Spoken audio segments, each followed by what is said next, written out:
everyone, Shannon Weaver again. So this is part 2.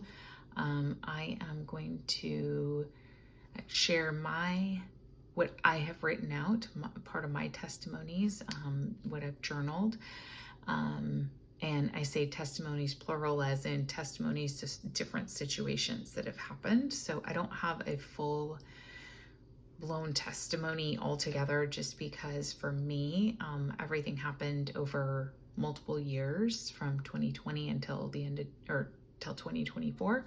And then I have Nathan's, all of his recovery documents, his autobiographies, multiples that he's written, just times where he's been in active addiction where he's written, and then times that he's actually been sober and in treatment, and things he's written about with regards to how he struggled with addiction, both drugs and alcohol. And so I'm sharing this. I'm sharing this. This is why the channel is called Only Shannon Knows, because I have, number one, I lived through part of his addiction. But I also, I have all of his documents, and so I can continue sharing how he struggled, and what he struggled with, the different types of drugs. And then alcohol was the biggest one. He did struggle with gambling, and then I believe some other addictions as well. So anyway, part 1 of this video, if you missed it, so I shared his when he did a testimony at church. So and much more to share, so be sure to subscribe, comment if there are other things you want to know that I'm not giving you details on. I am a single mom. I have 2 children. I work full-time. I support us after Nathan passed away due to his alcoholism. There is not anything. There was not, he didn't have a will. He didn't have life insurance. He didn't have anything. So I am supporting the family right now. And this is our story. And how God has really saved and helped us, and protected us. And then also how God has saved Nathan, initially. And unfortunately that demon came back. Satan came back and took hold of him. So I'm going to read you what I wrote to the court during his very, very last relapse when I had an order of protection. I had full custody of the children. This was after he hit me with his car. So I had full custody of the children. And this is 10/25 of 23 when I wrote this. And this was actually to the judge. So, and this was my victim advocate statement. So this is during I had already gone to court to testify about the domestic abuse, about when he hit me with a car, which I have a video of the video. I took video of the video. Anyway, I will post that. It will be a short, because it's not very long, when he hit me. So, I don't have the original video. So anyway, I will post that as well. So I went to court to testify. He was found guilty of domestic abuse. And then the second thing was to go and testify for his sentencing. But because when I went to testify, I had to be in the same room with him. It was so incredibly uncomfortable. I was crying. I was shaking. It was really hard. So I did not want to go back. And in all reality, to me, his sentencing was up to God. It wasn't up to me. So anything I said, I thought I could put on paper. So let me read you what I wrote to the judge. So again, October 25th of 2023, Your Honor, I, Shannon Marie, am providing a victim advocate statement to To the court for the domestic abuse case against my husband, Nathan, I am providing this written statement for my safety instead of attending in person. I am terrified of Nathan's verbal and physical abuse. He was very verbally abusive when he was drinking. And I do not want to see him in or outside of court. He is unstable, especially when he's drinking and abusing his benzo medicine. So he does take benzo medicine. I don't know why the doctors prescribed it. When he was sober, they prescribed this medication knowing that he has an issue with addiction. And so his newest high, when he relapsed in 2020, was taking his benzos with alcohol, which is A, deadly, but number two, it also gives you a completely different high, is my understanding. I've never done it, nor I don't drink, and I do not ever want to take benzos. Anyway, so on July 5th, around 4:30 p.m., Nathan made the decision to drive his vehicle out of the garage and down the driveway while I was wedged in the driver door. When the car was turned and his driver door struck me on the left side of my hip and the back of my leg. At the time of the incident, there were no visible injuries, only a sharp pain in my hip. I contacted the LeClaire, we lived in LeClaire, Iowa, the LeClaire Police Department, and reported the domestic abuse. The LeClaire police did get video of the abuse, which was captured by my neighbor's home security system camera. 2 days later, a large bruise appeared on the back of my left leg from the door hitting me. I again contacted the LeClaire Police Department, and they dispatched an officer, and he took photos of the bruise. And side note on this, if ever the police are called, so when they were called, I called them, and they came there, and they said, "Do you need medical assistance?" I said, "No, I should be okay. I'm just hurt a little bit." Go get medical assistance. Ask for a medic, because this bruise was never entered into evidence. So he did get accused of domestic abuse, but there are different levels because there were not any injuries, quote unquote. He got the first tier for domestic abuse. And this is key because later regarding custody. So it's key that he should have received the correct domestic abuse. But because I didn't get any medical help initially, he got the lower level. Anyway, Nathan is a chronic alcoholic, and he also takes benzos, which intensifies his high when he relapses. On July 5th, I presumed he was intoxicated when sorry, I have to move my screen up. I presume he was intoxicated when he hit me with the car. He was slurring his words, and he refused to take a breathalyzer, which he agreed to take at any point to build trust.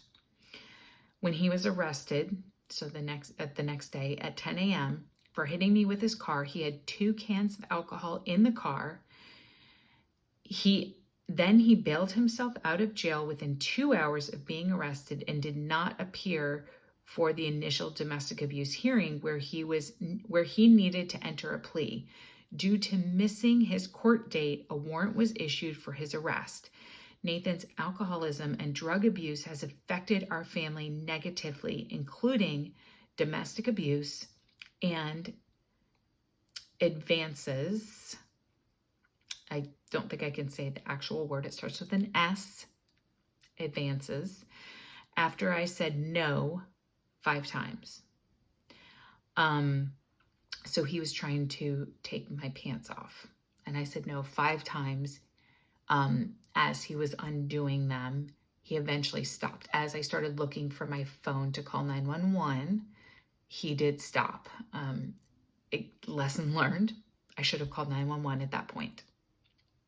Anyway, because I did say no 5 times, he should have stopped. In 2021, Nathan was intoxicated and tried to take my clothes off.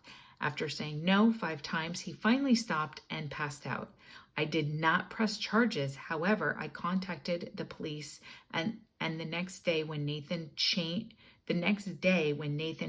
the locks on the home and should have said the next day Nathan changed the locks, not when. But anyway, the next day Nathan changed the locks on the home and locked the children and I out of our home.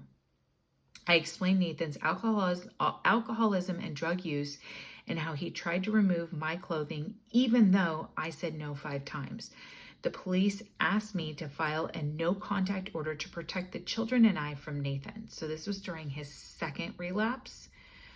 When I wrote this to the judge, this was during his final relapse, which I think I'll have to go back. I think there were 5 total.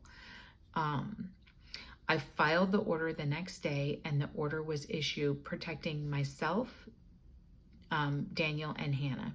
Since 2020, Nathan has relapsed 5 times. His relapses do not last more than 2 months because his body cannot handle the amount of alcohol he consumes. Per his testimony, his alcohol consumption is 24/7 every couple of hours. Also, in Nathan's own words during his testimony, quote unquote, the thought of not having a drink is worse than death.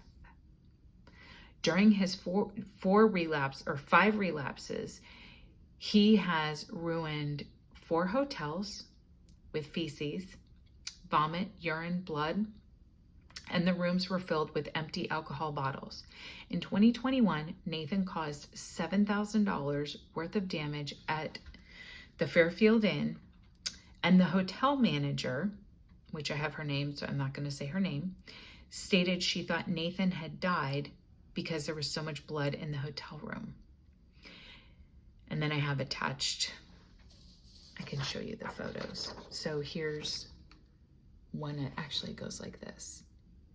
So this is evidence, but this is all the glass that was broken. Let me show you the mirror. Here's the actual mirror.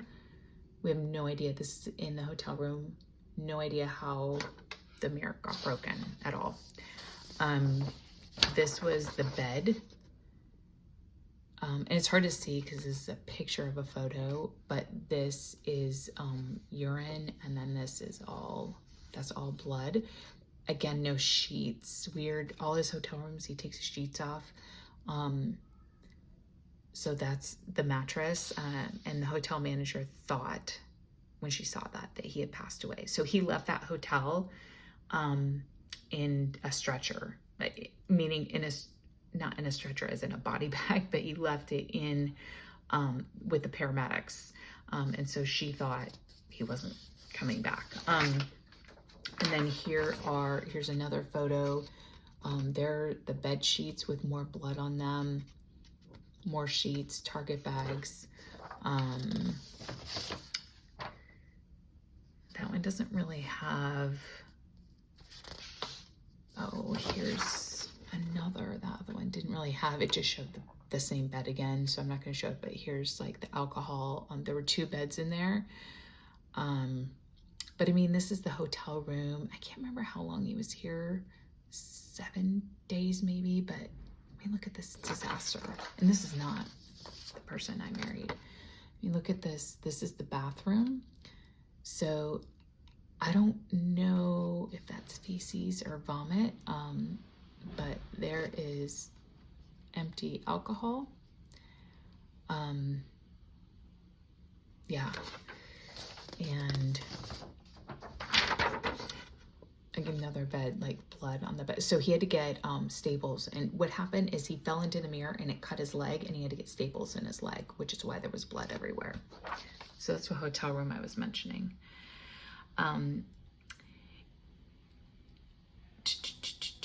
So anyway, Nathan caused $7,000 in damages at Fairfield Inn, and the hotel manager stated she thought Nathan died because there was so much blood in the hotel room.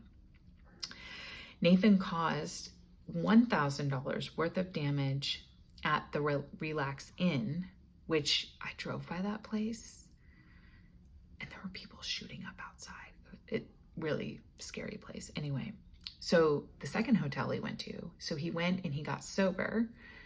Then he went to another hotel, and within 4 days he cost it was $1,000 worth worth of damage. And I do have those, which I shared this in my other video, but in case you haven't seen it, I'll share it here. Again, this isn't evidence. So this is after 4 days. That's feces. Yeah, all over the pillow. Which first he got rid of I don't know. They said there was only one in the room. There should have been 2. And then this is how, again, 4 days. Look at that lamp. $1,000 worth of damage in this room. They were going to press charges, but they ended up not doing that because he paid for it, and then he went and cleaned a lot of it up. After that second one, he was walking back to the hotel, passed out, and had to get staples in the back of his head. Somebody found him on the street, bleeding everywhere. He had to get staples in the back of his head. When he got out of the hospital, he went and cleaned up the hotel room, paid, etc. So, yeah, just really bad. So anyway, Nathan caused $1,000 worth of damage at the Relax Inn. I included a picture of the hotel room at the Relax Inn 4 days after his relapse in 2021. As you can see by the broken lamp, feces, urine, and blood on the bed, he is a dangerous person when intoxicated. Each relapse, Nathan is hospitalized several times due to the amount of alcohol he consumes. The last relapse, he was hospitalized 5 times in 2 months. I am terrified for my life and my children's life. I do not feel safe around Nathan, nor are the children safe around Nathan. For example, I found a Facebook Messenger message Nathan sent to, and I'm not going to say the name, in 2021. Nathan told X that when he relapsed in 2020, he stated that he left both children at home. At the time, they were 20 months and 4 months old at the time, to walk several blocks to get alcohol. Nathan has been in several rehab facilities over the years. In 2012, I have to scroll down again, the court granted his mother power of attorney so she could send him to a treatment center against his will. She had to do this 4 times until he stayed sober. He then met me, and I was unaware of how bad his alcoholism was until we had our second child. She was 4 months old when he relapsed for the first time. Since her birth in 2020, he has relapsed 5 times, gone to inpatient treatment twice, physically and mentally abused me, and made advances towards me when I continued to say no. After his third relapse in 2021, we both went to counseling and met with our pastors. In 2022, we did reconcile, and I never thought he would again choose alcohol over his family. This last relapse and violence proves to me that he is never going to get better, and he is a danger to the children and me. Since his last relapse, I found his recovery documents from Riverside and the Abbey stating he should attend 2 meetings twice a week and check in with his sponsor twice a week. And Nathan has failed to do any of the items laid out in his relapse prevention plan. He will serve at Celebrate Recovery, but he is not actively in recovery working his steps. So he was in a 12-step, and he relapsed, but he wasn't actively working the program. He wasn't meeting with his sponsor, and he wasn't attending at least 2 meetings. On 8/20, I spoke to my accountability partner, and she stated she was approached by Nathan at our church a few days earlier.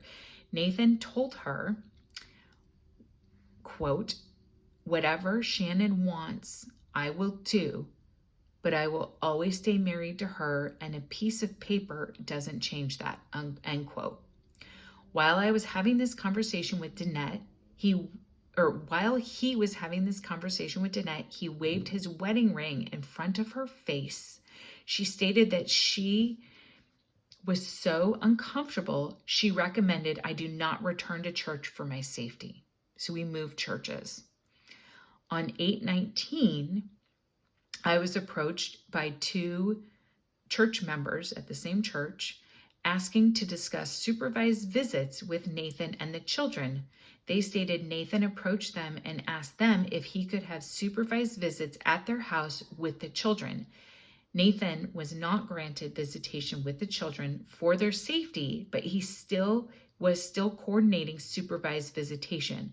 After these 2 incidents, I immediately contacted the police, and they stated that Nathan was not directly violating the order of protection, but I needed to document these items for the court. So they told me that I needed to start building a harassment case against Nathan because he was very sneaky. He knew he couldn't talk to, what he was doing is he was trying to give people information to give me without saying, give this to Shannon.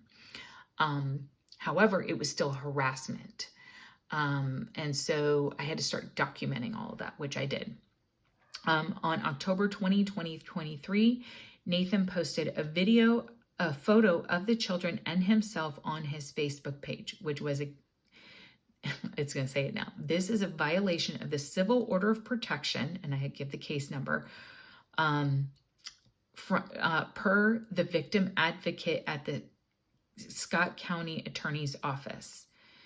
I was directed to report this violation. So it was a violation. So it was reported on 10/26 of 2023. The civil order of protection was issued in 2021 and was violated twice by Nathan Weaver. And so I'm going back. So the one that was issued in 2023, he did violate that. I did report it. Towards the end, altogether, there were 4 warrants out for his arrest, and he was already arrested for violating it. Anyway, so going back to the civil order protection that was issued in 2021, he violated that twice, and he served 9 days in jail for both violations. So multiple violations on both orders of protection. He is dangerous, an alcoholic, a liar, and I am afraid for my life. I am afraid he will get so drunk, he will not be able to control his responses, and his abuse will only increase, and I could not survive the next attack. Or he could attack the children. Per the CDC, drinking, and this is a quote, drinking too much alcohol increases the risk of injuries, including those from motor vehicle crashes, falls, drownings, and burns. It increases the risk of violence, including homicide, suicide, and assault. Alcohol as assault. Alcohol also contributes to poisonings or overdoses from opioids and other substances, end quote. Nathan is not serious about getting sober, which terrifies me further because he will relapse again, and I do not know what he is capable of since his violence increases with each relapse. Since his last relapse, I have filed for divorce, I attend a different church, and I've cut all ties from our mutual friends for my safety and the children's safety. I pray that the court helps protect the children and I from Nathan Weaver, a chronic alcoholic who tried to, I'm not going to use this word, blank his wife, and physically abused his wife, and emotionally abused her and mentally while intoxicated. I rely on the judge and God to give the correct sentencing, and I ask that the criminal order of protection be granted to protect the children and I from Nathan Weaver. So at the time when I wrote this, we had a civil order of protection until he was found guilty, and then we got an actual criminal order of protection, which is, so the civil one lasts 1 year, the criminal one lasts 5 years. I pray Nathan Weaver goes into long-term rehab, like 180, which that's a year program, that he works his recovery every moment of his life, and that he, for once, chooses to stop abusing alcohol and drugs. So that's what I wrote to the judge. It was read in court. And that was during Nathan's sentencing. And from what I remember, again, I was not there. He received 3 months in jail and had to serve 1 month in jail. And then he was on probation for a year. So, and then he had to attend abuse sessions. There were certain classes he had to take as well. So that gives you my story, an overall story of what I gave to the judge. And this was again during his last relapse. And we have about 5 more minutes and then I'm going to be done. So I'm going to read you also. So this was his body was found March, I think it was 21st of 2024. His family contacted me and said they had not heard from him. They wanted to know if I could look. I was able to hack into the back end of his phone and get into his Google account and see activity on his phone. And so, because I had his old phone. So anyway, they wanted me to see if there was any activity. I had already known there wasn't activity, but I didn't think it. I thought he was either in the hospital or in rehab. I didn't think anything else of it, nor can I do anything about it because of the order of protection. I would be violating it. So if I would call the police to do a welfare check on him, I would be violating the order of protection. And honestly, I had cut off all ties from everyone because he was harassing us, and nobody at the time, nobody knew where we were, where the kids and I were. We had moved again to a different state, etc. So when his family contacted me, I said, you need to do a welfare check now. They did the welfare check and they found his body. Going off of the evidence I had, they believe, so his body was so badly decomposed. There were rats and cockroaches eating his body. I had to identify him by his tattoo. He was completely naked. He had his ring with him, his wedding ring, and his ID, and that was it. And they, so last time he used his phone was at the end of February, which that's when they're coining his death. So anyway, I'm going to read you now what I wrote. I did not go to the services, and that was a recommendation from my therapist to not go to services, and I'll go into that later. I'm not going to go into it now, but I'm going to read you what I wrote to be read during the service. And this is what our pastor read. So I remember our first date. I do. We closed down Red Ginger and we stayed in the parking lot and talked until 11 p.m. We realized that we had a burning love for the Lord. We enjoyed serving him and we were sinners saved by his grace. Nathan and I then started serving together at King's Harvest. So I was already serving at King's Harvest. So we started serving together at King's Harvest, Celebrate Recovery, and 180. Nathan would stay at the King's Harvest overnight shelter to pray with the homeless and watch over them while they slept inside during the snow and cold. When I met Nathan, he was already serving at Celebrate Recovery, leading the newcomers group, playing in the band, or managing the soundboard. I started serving along with him, setting up the newcomers room and serving in the nursery. Weekends were filled with serving at 180, specifically the West End Initiative, which I should stop really quick. 180 is a recovery program started by somebody. He was in, I don't know why his name is totally spacing right now, but I keep thinking Rocky. It's not Rocky. But anyway, so he was in jail for, I think, 5 years. I can't remember what he did. He found Christ. He got sober. And he came out and he bought a trailer and started 180. And it's a long-term recovery program. Very, very big in Davenport, Iowa. Very, very solid, biblically sound program. So anyway, that's what 180 is. And so 180 had the West End Initiative, which offered a safe place for children to play and learn about God. So this was in a very bad part of the neighborhood. And this is where, as volunteers, we would go there and we would play with children. We would go to, it was at a school. We would feed the children. We would read God's word. We would do a Bible lesson, and then we would play with them as well. And so it was on Saturdays, and the goal was to give children a safe place to go. And then if they stayed the entire time, when their parents came to pick them up, they were given additional food to take home, and they could take clothing, etc. But they had to stay the entire time. They couldn't just come. They had to stay the whole time. And I got really close with a lot of those children, and there were a lot of really difficult stories as well.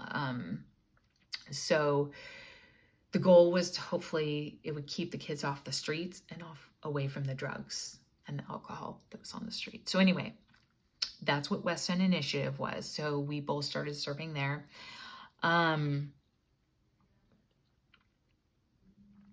We also served at King's Harvest, organizing the necessity giveaway for those in need of clothes, diapers, formula, blankets, etc. Nathan also dedicated his life to helping those struggling with addiction by leading a group every week at Riverside, which is a recovery center. And after spending our time serving, Nathan would still leave at any time of the day or night to help someone if they were struggling. I am blessed to be a part of those years, serving him with Nathan. Nathan proposed on Easter, his favorite day of the year, then our wedding day, the day where two became one, sharing this union with our family, friends, God, and brothers and sisters in Christ. Nathan was a part of planning the wedding. We wanted Christ to be the center of this union because it wasn't about us, it was about him. The following years, we were blessed with the birth of our son, Daniel, and then our daughter, Hannah. We experienced love, laughter, and we saw Christ work at healing Hannah's heart, providing her oxygen at birth, and keeping her in the womb when I experienced a seizure.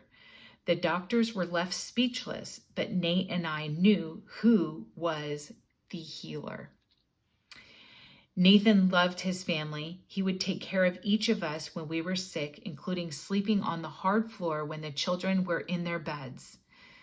Nathan would read the Bible to the children while they fell asleep. Nathan was my loving husband, leading our family in faith and pushing us to grow closer to Christ. The children and I talk about him often. He was so silly, we couldn't stop laughing, filling our house with love and laughter all of the time. As a husband, Nathan shared God's word with me. Nathan loved me, and Nathan showed me grace. Our marriage was a blessing that words cannot describe.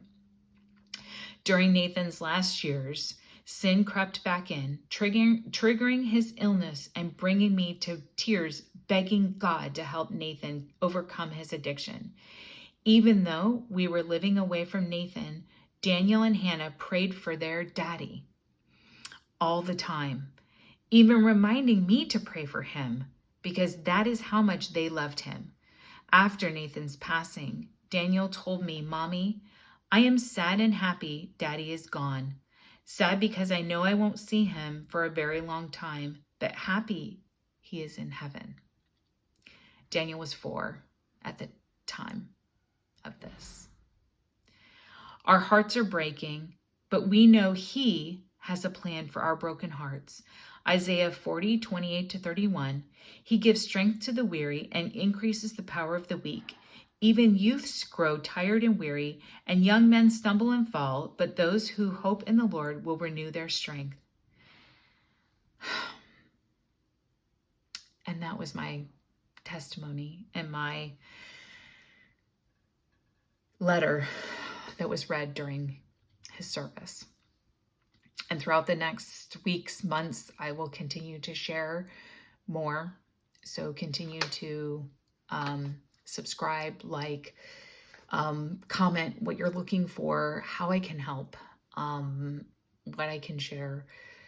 I'm an open book, and there's so many things I have not even read. So we will be going through the journey together through this. So thank you so much, everybody. Enjoy this blessed weekend. Again, if you're struggling, Get help now. It's not too late. It was too late for Nathan.